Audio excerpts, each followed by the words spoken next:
Welcome to Back on the Broomstick, a modern witch's spoken word grimoire, where two witchy best friends from way back delve into their magical history, discuss pagan theory, and provide magical inspiration for the neophyte, the high priestess, and everyone in between. Join us as we explore ritual, craft spells, celebrate the pagan way of life, and get back on the broomstick. I'm your co-host, Chelle. I'm your co-host, Layla. And today we're going to be talking about the greatest thing I've done recently. I attended WitchCon 2023, and we're going to chat about that.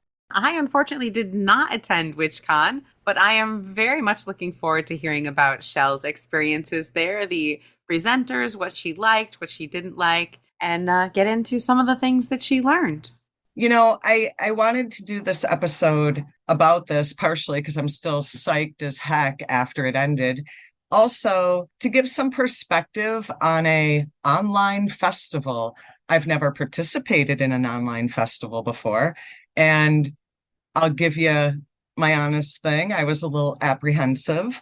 Well, we are festival goers. That's one of the ways we first met. That's how I first met my husband. You brought him to a festival that we were at, a pagan festival. So it's something that we have done with camping and outdoors. We did go with Phyllis Curant to an indoor festival one time at a hotel in, was that Blessed Be and Meet Me in DC? Yes, it was, as a matter of fact. So we've been to a couple different kinds of festivals, but you know, there's a first time for everything, and an online festival, why not? You know, like I said, I was a little apprehensive, but I was apprehensive the time we went to the hotel festival, and that was great too. So this was called WitchCon 2023. Basically, it was on Crowdcast. If you're not familiar with Crowdcast, think of it as like Zoom, but with rooms and a lobby. So 2.5 days of workshops, seminars, drumming, opening and closing ritual. It was fabulous. And I was actually taken aback. I had a great weekend. It was hard to pull myself away from my computer. I kept getting updates and you were so excited. It seemed like every class or every workshop was better than the one before. There is something to be said for that sense of connection. You know, being a solitaire, it has its pluses, but connecting also has its pluses. I think the biggest advantage to an online festival, you are literally getting people from all over the world. You're getting presenters from all over the world. You're getting participants from all over the world. It was fabulous. Yeah, being able to see perspectives from people, not just in your local area. And like you said, even though you are in Salem, Massachusetts, you're still having a hard time connecting to local pagans, finding local community. So something like this where you can gather with people from all over is really, really wonderful. There was a couple that stood out that I just wanted to mention, just to kind of give folks a glimpse of the kind of awesomeness of an online festival. First of all, the dragon ritual drummers. You know, you and I have seen them in person at festivals. Always a good time. Always an amazing experience. I was like, oh, how's this going to go? A drum circle online? There's no bonfire, you know, there's no dancing barefoot in the dirt, you know. But let me tell you, I was getting my groove on in my computer chair. Yeah, dancing in your own room. Why not? You got to stand up. You have to at least stand up when they start playing. You felt it. You know how you feel it at a drum circle? Oh, yeah. You felt it, even though it was online. It's the Dragon Ritual Drummers. How could you not? One of the workshops, which is relevant to our other podcast, the Stoned Witches Hour, and oh my God, you'd love this one. There was this woman, Madam Z, using tarot in paranormal investigations. No way. Two of our favorite things, tarot, that you and I adore. Right? And paranormal investigations, which we like so much that we have a whole other podcast that talks about paranormal investigations and hauntings. How amazing is that? You know, one thing I learned is that there is a deck of cards. First of all, you and I need this deck of cards. It is called Conjuri cards, Konxari cards. Oh, that sounds interesting. What are those? It's basically like a portable Ouija board. Really? We'll have to see if we can obtain a deck of them. Not tarot, but similar. They were described as basically, like I said, a portable Ouija cards. She talked about things like, court cards can represent male spirits. So you can flip through the cards until you get a court card, and say it's the Queen of Cups.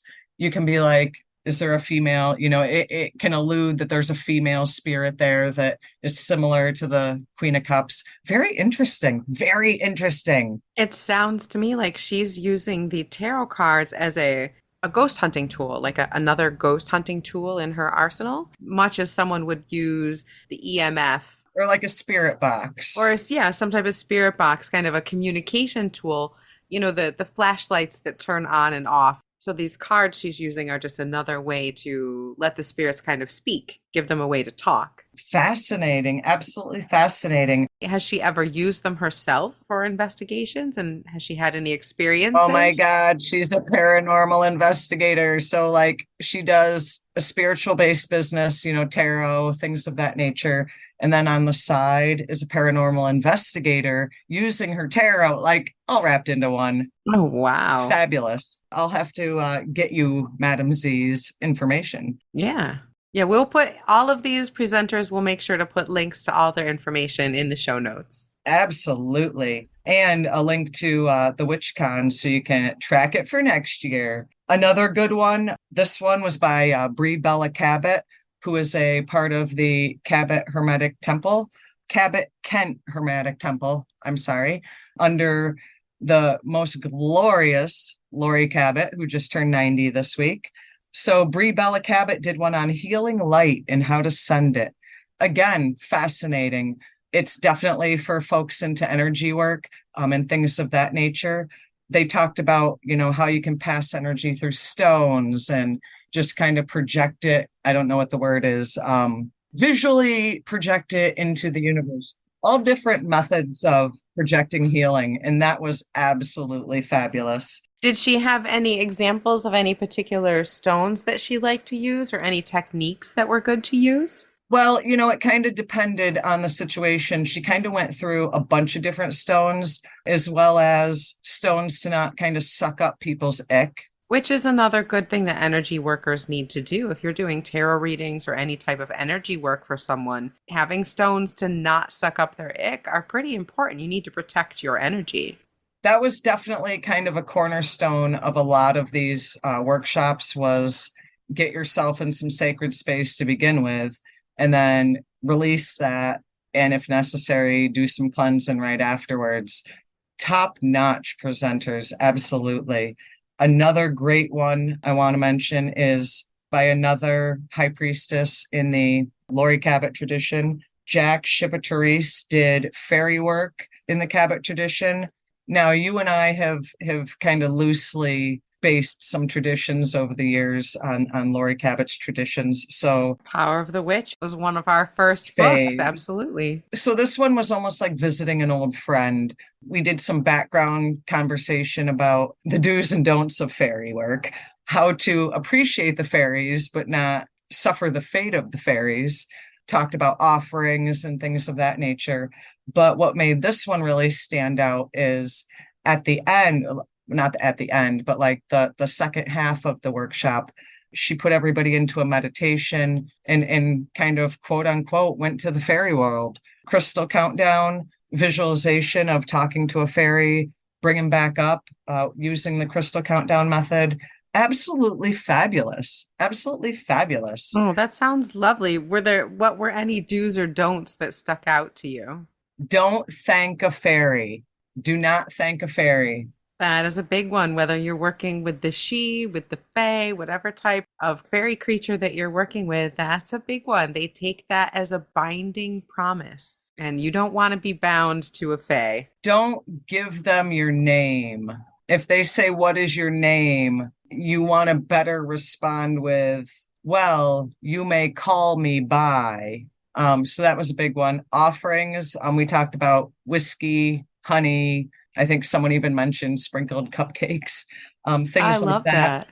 Just remembering that they're just as much of a trickster, and not all fairies are like that Tinkerbell for Hey, and I'm certain. sorry, but Tinkerbell is no princess. If you look at the old movies, if you read the older stories of Tinkerbell, she's not exactly a sweetheart. Be appreciative and be stern. I think being stern was probably, clear, confident, speak like you're the one in charge. And that was very similar to what we talked about in our last episode, where we talked about elements and quarter calls. When you call in elementals or the Fae, it's important to be forceful. It's also important to be just as forceful, if not more so, when you say goodbye to them and tell them it's time to go, goodbye. You are no longer welcome, and shut the door behind them. So, with the Fae or with the elementals, it's very important to be very clear in what you're saying and what you're asking, and be very clear when it's time for them to go. Absolutely. This kind of circles back to the tarot and paranormal. Diana Rachel, I think is how you pronounce the name, Rajchel. Spirit identification. Intriguing as hell, by the way. Nice. How to tell what kind of haunt you have. I love it. Again, goes along great with the Stoned Witches Yeah, Hour. I mean, Go check it out at where you get your podcasts. not all haunts are human. It could be a fae. It could be a jinn. It could be your pet cat that just doesn't want to leave your side. Like, not all quote unquote ghosts are human. And this was a very interesting how to kind of tell, is it trying to communicate? Are you seeing an apparition? Orbs versus black blobs out of the corner of your eye. Yes, they talk Hold to your. on. If you listen to our other podcast, you know I do love me some orbs. So they mentioned orbs in this class as well. Yeah, and orbs have a big fairy association. Interesting. Now, we have, again, in the other podcast, talked about how a lot of orb photos are lens flares or dust or insects a lot of times. But then there's the ones that you just can't explain. And they seem to show up around energy sites like the battlefields in Gettysburg. They show up around graveyards and cemeteries. They show up in houses that have hauntings or hotspots, but not in places like right next door. Those are the ones that intrigue me. So, since they are kind of found around powerful places, I wonder if they're very heavily related to the Fae. That would make a lot of sense. But some interpret that to be angel spirits as well. There's a lot of crossover between what people might think is an elemental slash fae slash angel slash spirit of a place. I think that's really going to depend on what your culture calls that. Right, right. So very good, very interesting. Obviously, there was, I don't know, 96 other workshops. I can't get into them all, but those were like standout, awesome time, made it so worth it workshops that I attended. It was great. And for whatever apprehension I went into it with, I was sad it was over. Okay, so you're online, you're in a video Zoom type situation. Did you feel magic? Yeah. Was there anyone in particular that felt, magnetic or magical? You said they did like an opening ritual, right? Yeah, that was done by the hosts of the event, Hex Old World Witchery folks, and that run also Omen, both stores located in both Salem and New Orleans.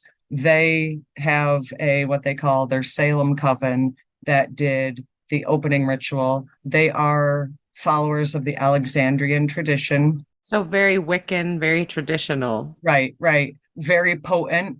Their elements in deity invocations, phenomenal. Absolutely phenomenal. Again, just kind of hearkening back a little bit to our most recent episode, did they call, East air, Yes. South fire, Yes. traditional, Yes. and then a god and goddess for spirit? Deity was a little less traditional. Multiple goddess names under the guise of one. Okay, I fuck with that. Yeah, yeah, very cool, very cool. Closing, very similar, but just kind of backwards, thanking all the elements and deity, doing the release.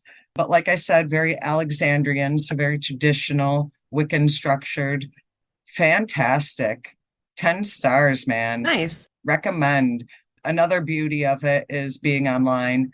if you did attend and purchase a ticket, you pretty much have lifetime access to all 100 workshops. So you can go back and watch them a gazillion times and take notes, pick up anything you missed, pick up any workshops that you weren't able to attend live. 10 stars, man. 10 stars. I am sad that I did not attend. I was glued to my computer, wake up to go to bedtime all weekend.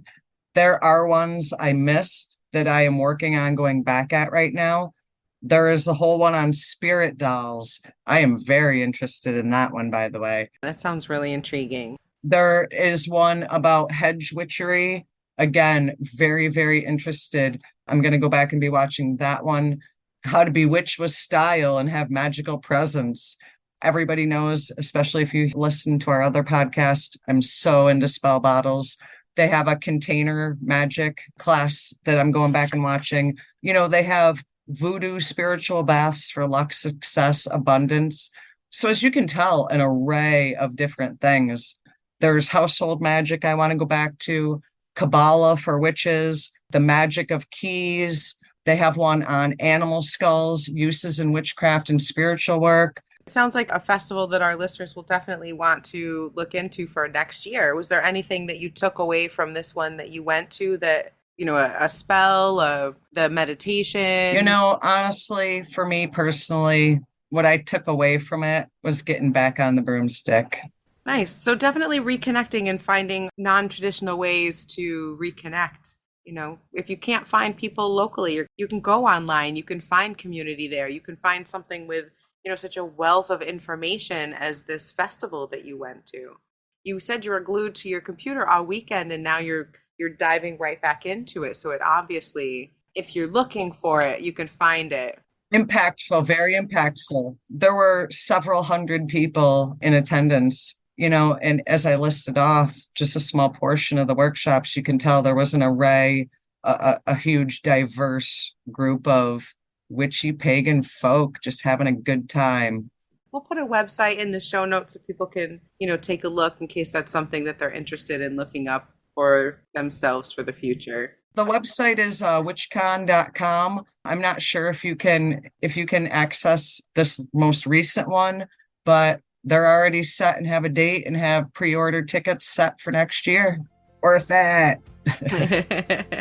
So we didn't discuss magically things per se, but I just thought a good festival review for everybody would be a good thing, because sometimes when you see these things online, you don't know if they are worth the cost. And I think when you go, tell people if it's good or bad. And this was a thumbs up and definitely worth it. So I thought it was a good break from the magic was to give a nice review. Join us next week as we delve into the magic of egg cleanses and divinations and try some of the newer fads that we're seeing online. So join us next Friday as we get back on the broomstick. See you then. Thanks for listening. Blessed be, witches.